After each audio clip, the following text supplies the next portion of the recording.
Olá, boa tarde. 2015 está a chegar ao fim. Nesta ocasião, vale a pena olhar os acontecimentos que marcaram estes meses. No programa de hoje, o foco vai estar centrado no plano nacional e nos principais acontecimentos da Igreja Católica. Connosco está o jornalista António Marujo, que irá comentar alguns dos temas que integram a síntese que agora lhe apresentamos.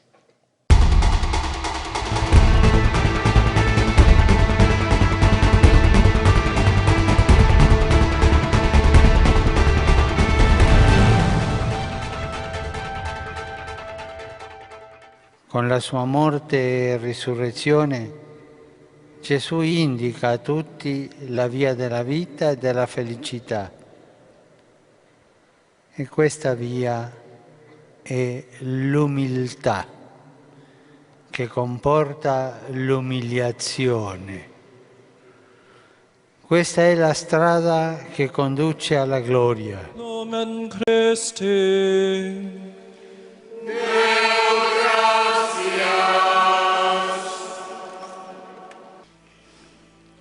Maria Helena. O tema esteve no centro da homilia da Vigília Pascal, durante a qual o Papa batizou a portuguesa Helena Lobato. A pintora, da Diocese de Setúbal, tinha ao seu lado como padrinho o padre José Gil Pinheiro, pároco da Cova da Piedade, e foi a quinta pessoa a ser batizada num grupo de 10 catecúmenos, que vinham também da Itália, Albânia, Quênia e Camboja. Maria Helena, vuoi essere battezzata nella fede della Chiesa che abbiamo confessato? Sì, vero. Maria Helena, io ti battesso nel nome del Padre, del Figlio e dello Spirito Santo.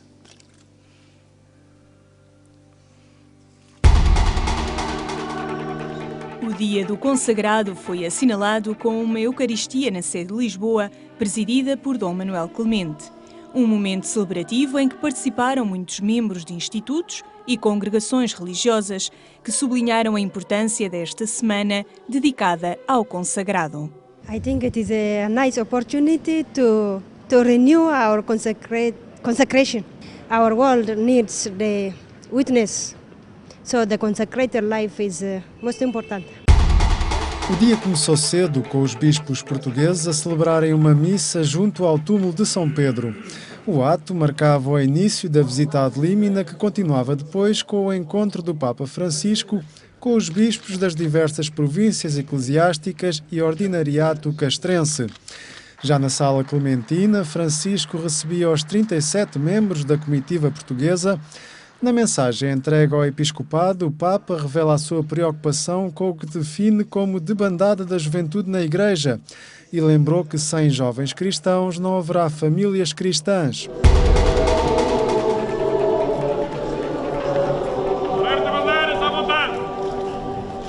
Setúbal recebia um novo bispo na presença da imagem peregrina de Nossa Senhora de Fátima, que entrava na diocese no dia em que esta acolhia também o seu novo bispo, Dom José Ornelas. Era ordenado por Dom Manuel Clemente. O patriarca de Lisboa destacou o itinerário missionário deste sacerdote do Sagrado Coração de Jesus, que se dispunha a partir para a África, mas a quem o Papa Francisco mudou o rumo de vida. Peço licença para entrar e fazer parte desta vossa comunidade. Peço igualmente que me acolhais como um irmão. Certamente merecias melhor, mas os irmãos não se escolhem. Aceitam-se com reconhecimento e integram-se na família com amor. Esses são também os meus sentimentos mais verdadeiros para convosco. Só sendo vosso irmão, no seguimento do Senhor Jesus, poderei ser realmente vosso bispo, dom e expressão do cuidado fiel e eterno do bom pastor para com o seu rebanho. Primeiro foi um ato formal. Dom João Lavrador tomou posse como bispo coadjutor de Angra diante do Colégio de Consultores, um grupo de sacerdotes que aconselha ao bispo diocesano e que testemunhou o início de uma missão indicada pelo Papa Francisco. Eu venho-me integrar numa igreja que já tem 500 anos e eu não tenho a ilusão de que eu sou mais um peregrino, mais um agente que se integra nesta igreja e que, quando eu deixar, outros continuarão. São quase todos da primeira hora. Muitos viveram os anos da Revolução de Abril como uma oportunidade que não se esgotava na conquista da democracia. Queriam também a concretização do Concílio Vaticano II na Igreja em Portugal. Reivindicavam mais formação teológica para que os leigos assumissem uma atitude mais responsável e atuante no contexto eclesial. O CRC foi sempre um espaço de liberdade, um espaço apostado na renovação da Igreja na linha do Vaticano II e que se sente muito confortável atualmente com toda a ação do Papa Francisco. Linguagens, espiritualidades, sexualidades e convicções foram temas que encerraram o ciclo de conferências organizado pela iniciativa Escutar a Cidade. Ao longo de 6 meses, o Fórum Lisboa recebeu 23 oradores não inscritos na prática eclesial para desafiar a Igreja a procurar caminhos de construção de uma sociedade mais fraterna. Mostra que há uma grande disponibilidade de pessoas não católicas a virem refletir connosco e a virem partilhar as suas dúvidas, as suas esperanças, os seus campos de investigação connosco. Isso tem sido muito rico. A imagem peregrina de Nossa Senhora de Fátima de visita à Diocese de Setúbal é a proximidade de um símbolo de igreja onde Maria apresenta um projeto de discipulado. Às manifestações populares, Dom José Ornelas incentiva a não se fazer da fé um testemunho apenas dominical, mas uma caminhada diária. Uma igreja que caminha, que não fica comodamente em casa a ver o telejornal e a telenovela, e a olhar e a derramar lágrimas de crocodilos para as desgraças que acontecem, mas que se vem juntar e buscar na oração, na solidariedade, na comunhão, vem buscar soluções para os problemas que nós temos e vem cantar a esperança que nós temos para levar.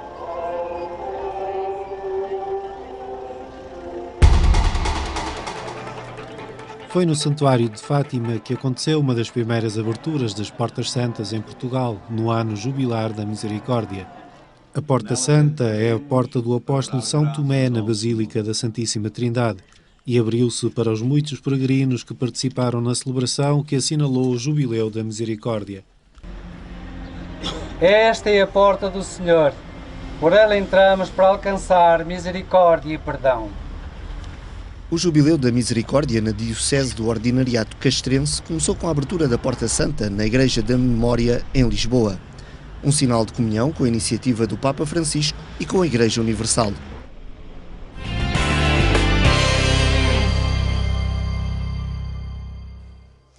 O ano em revista, os acontecimentos de Igreja que no plano nacional marcaram 2015. Está connosco o jornalista António Marujo. Boa tarde, obrigado por estar na nossa companhia.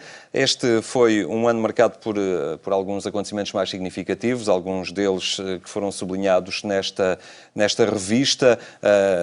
Recordo os 40 anos do Centro de Reflexão Cristã. É um número redondo para um grupo de pessoas que há muito tem feito reflexão, tem construído uma forma de ser e de estar na Igreja, não direi independente, mas olhando a realidade do mundo sempre numa atitude de querer ser construtor dessa própria realidade. Sim, o CRC, o Centro de Reflexão Cristã, surgiu há 40 anos exatamente com a vocação de propor um diálogo crítico entre a sociedade e a Igreja, entre os cristãos e a sociedade em que vivem. No caso, sobretudo na cidade de Lisboa, uma vez que o centro está localizado em Lisboa. E essa relação, esse diálogo cultural, parece-me que continua a ser uma urgência para a Igreja Portuguesa. Enfim, o CRC foi sempre uma instituição relativamente localizada, pequena, mas teve anos de grandes atividades. As conferências de maio foram uma marca que ficaram, foi uma tradição que durante anos mobilizava centenas de pessoas, com debates de grande qualidade, e eram sobretudo nessa perspectiva do debate cultural entre a fé cristã e a cultura portuguesa, entre a fé cristã e a cultura contemporânea. E depois este desafio, exato, este desafio permanente de estimular os cristãos a ter uma capacidade de crítica em relação ao mundo que habitam, não é? E de lhes propor também alternativas. Sim, e a partir de um discurso que não seja simplesmente o discurso da religião popular, como também houve acontecimentos aqui sublinhados, mas que seja capaz de fazer uma reflexão teológica, sociológica, antropológica sobre a realidade e, portanto, que proponha outras chaves de leitura mais profundas, mais condizentes com os tempos em que vivemos, porventura. Nesta linha, recordo também, e foi referido, a iniciativa Escutar a Cidade, não é? Numa dinâmica de preparação para o Sínodo Diocesano, em Lisboa, um grupo de leigos que decidiu solicitar a opinião de algumas entidades da sociedade que se pronunciassem acerca de realidades da Igreja e da forma como a Igreja está presente no mundo, e foi também uma iniciativa muito interessante. Eu sou suspeito porque eu fazia parte do grupo dinamizador, mas o Escutar a Cidade teve muito essa perspectiva de, perante uma proposta de realização de um sínodo diocesano, portanto um processo de debate interno, também, de auscultação, exatamente, dentro da Igreja, pareceu-nos a um grupo completamente informal, portanto foi uma iniciativa assim que foi surgindo de conversas entre pessoas que se conheciam, entre amigos, e que depois foram juntando outros e agregando outras pessoas.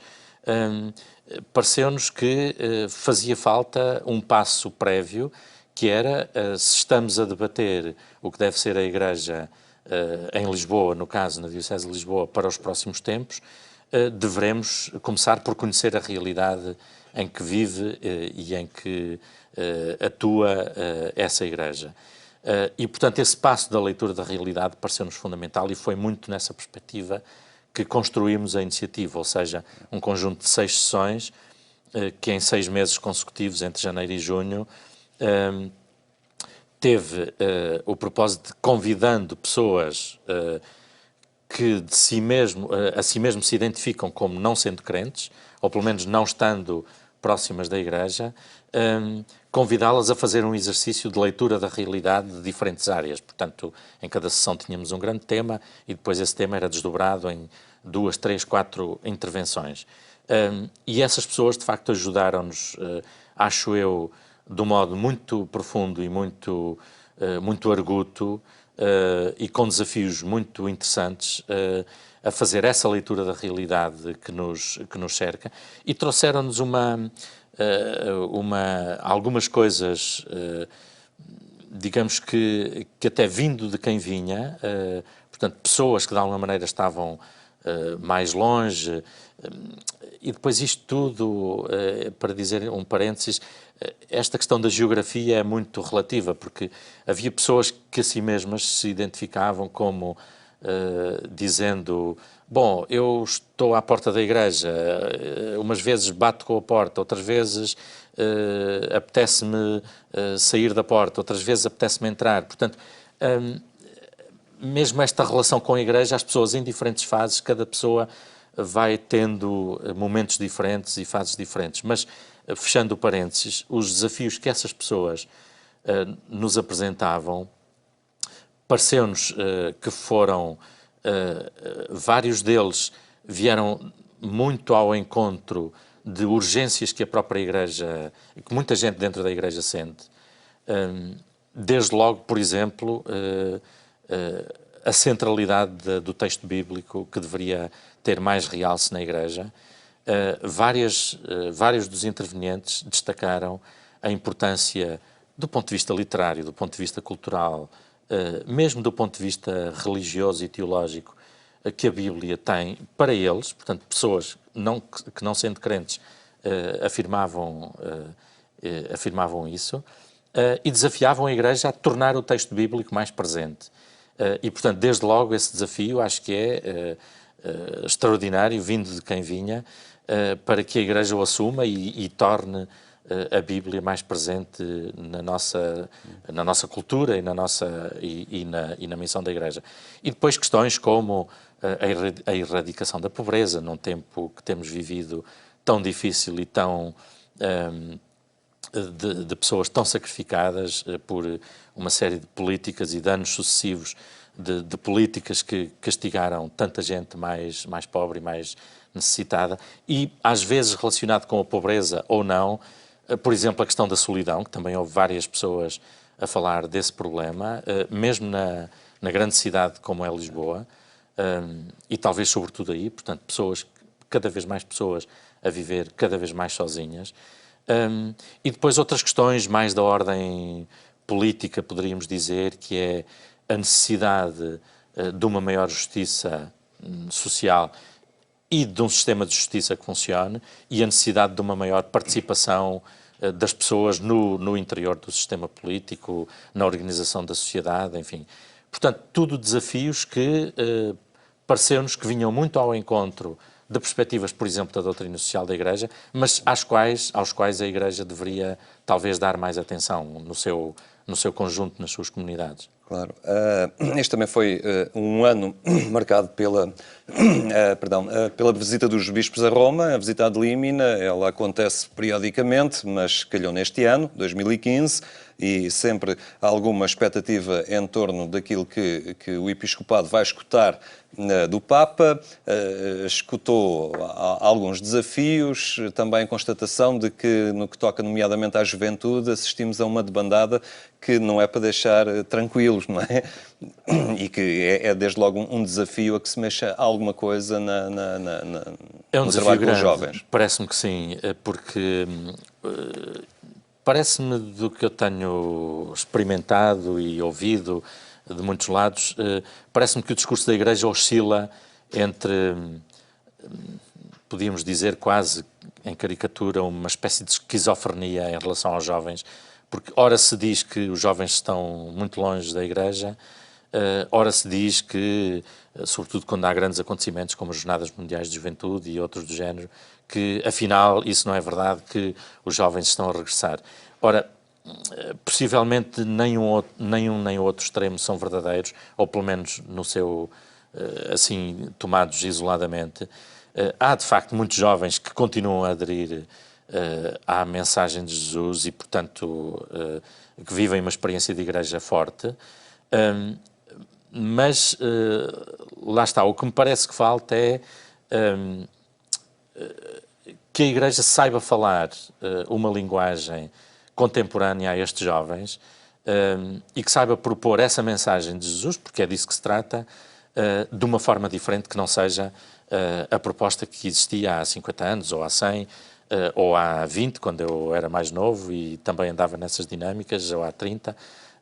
E, portanto, parece-me que esse é o primeiro desafio, é como falar hoje de um modo que não seja um modo infantilizado, porque às vezes também há esse risco na Igreja, é pegar numas guitarras e fazer umas coisas engraçadas e cativar os jovens através de uma espécie de folclore que eu acho que não é de todo desejável, mas fazê-lo de um modo profundo, mas ao mesmo tempo com uma linguagem que seja uma linguagem contemporânea, uma linguagem acessível, desde logo, e uma linguagem que tenha a ver com a vida e a experiência dos jovens hoje e não aquilo que era a experiência há 50 anos. Só para terminarmos, já com alguma limitação de tempo, pedia-te ainda que comentasses estas nomeações de bispos, Dom José Ornelas para a Diocese de Setúbal e um bispo coadjutor para a Angra, Dom João Lavrador, dois nomes que avançam então para duas igrejas locais, duas porções de povo de Deus, não é? Que aconteceu este ano. Eu quase que poderia ligar estas nomeações ainda à visita ad limina, porque o que foi interessante, falávamos dos jovens porque isso estava no discurso escrito que o Papa deu aos bispos portugueses, mas depois, tanto quanto se percebeu, e conversando também com alguns bispos, o que aconteceu mais importante ainda do que o discurso escrito foi a conversa que de facto o Papa teve com os 2 grupos de bispos, que estiveram reunidos em 2 grupos, Norte e Sul, e a insistência que o Papa fez nessas 2 conversas em relação àquilo que são as insistências do Papa, em relação à misericórdia, à ideia da misericórdia e do acolhimento, e insistindo em 2 grandes realidades, aquilo que poderíamos chamar as questões mais existenciais, como, por exemplo, relacionado com as realidades da família, divorciados, pessoas separadas, etc., ou as questões mais sociais, portanto, pessoas mais necessitadas, os mais pobres, os doentes, os mais fragilizados, etc. E, portanto, aí parece-me que os bispos portugueses têm pela frente, incluindo, obviamente, estes 2 que agora nomeados para missões novas, nomeadamente um completamente novo, o Dom José Ornelas, que aliás acho que é uma excelente notícia vir para Setúbal, mas eles têm todos pela frente, parece-me, essa grande urgência de olhar para estas diferentes realidades, para aquilo que o Papa chama as periferias, sejam elas existenciais ou sociais, e perceber que é aí que se joga a missão da misericórdia, do acolhimento da Igreja e da transmissão da mensagem de Jesus para os tempos contemporâneos. Muito bem, António Marujo, muito obrigado por teres partilhado connosco também estes assuntos que marcaram de forma especial este ano de 2015. Foi um olhar em torno dos temas que, no âmbito nacional, marcaram a ação pastoral da Igreja Católica. A terminar, recordo que mais logo pode ainda acompanhar a edição rádio do programa Eclésia, quando forem 22h45 na Antena 1. Tenha então uma boa tarde e até amanhã, se Deus quiser.